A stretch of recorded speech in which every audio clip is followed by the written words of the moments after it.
We all learn how to write in school. But what if I told you the main reason we're taught is just completely wrong?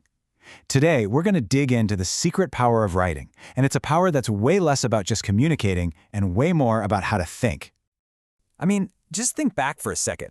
Back to school, staring at a blank page for some essay you had to write.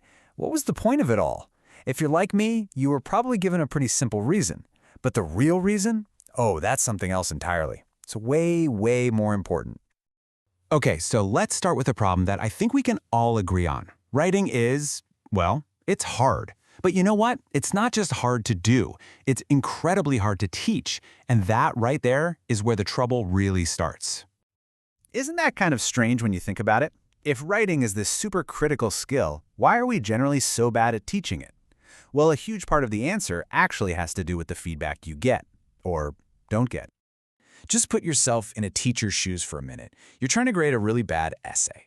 The problem isn't just, a comma in the wrong place or a clunky sentence. No, it's a total breakdown.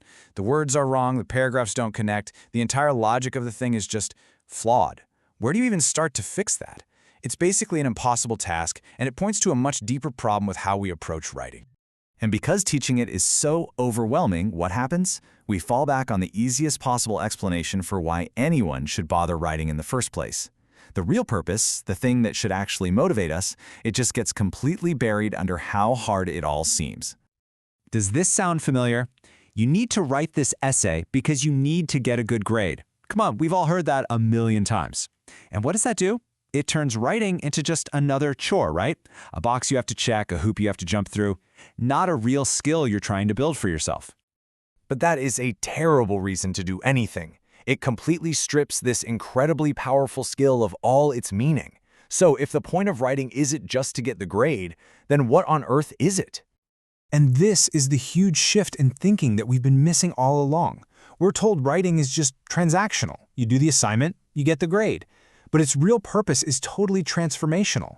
See, the goal isn't really to produce a paper, it's to produce a clear thinker, someone who can actually be effective out there in the real world. And that brings us right to the core idea, the revelation, really, that changes absolutely everything. And it's this: writing is thinking. Yep, there it is. The act of taking those fuzzy, vague ideas in your head and forcing them into structured sentences and logical paragraphs. Well, there's no difference between that and the act of thinking itself. Writing isn't just a car you put your thoughts in, it's the actual engine that makes the thoughts in the first place. So let's try a new definition then. Writing is the process that forces you to organize your own mind. And believe me, an organized mind is the single greatest tool you can have for acting effectively and with real purpose in the world.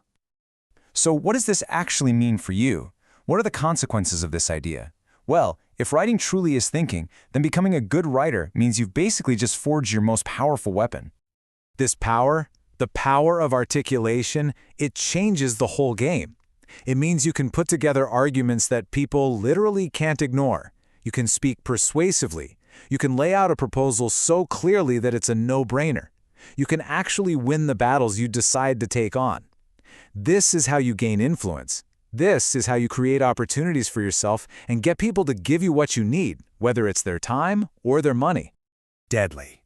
I know, that's some pretty intense language, right? But it's used for a very specific reason. It means you become truly formidable, a force to be reckoned with. Why? Because your thinking is sharp, your ideas are organized, and your communication is just deadly precise. Think about it. While everyone else is kind of lost in a fog of half-baked ideas and confusion, you can see the path forward. You can think your way right through any obstacle, and even better, you can explain that path to other people so they can follow you. This is the reason we should have been given in school. This is the motivation. The real goal isn't some letter on a report card. It's about forging yourself into someone who can move through the world with real competence and genuine power. So, just forget everything you thought about writing as some boring academic exercise. I want you to think of it like this. When someone teaches you to write properly, what they're really doing is handing you a weapon. They're saying, here is your sword. But, you know what? It's not some rusty old sword from a museum. It is modern. It's precise. It's devastatingly powerful. It's like being handed a modern rifle. It's the ultimate tool for navigating the world we live in today. So you've been given this incredible weapon. Now your job, your responsibility, is to practice with it, to sharpen it, to learn how to use it and become an absolute master of it. So let's just end on this thought. Forget about writing for a grade. Forget about all those assignments. The real question, the one that actually matters, is this. What could you achieve? In your career, in your relationships, in your life? What becomes possible if you learn how to truly think?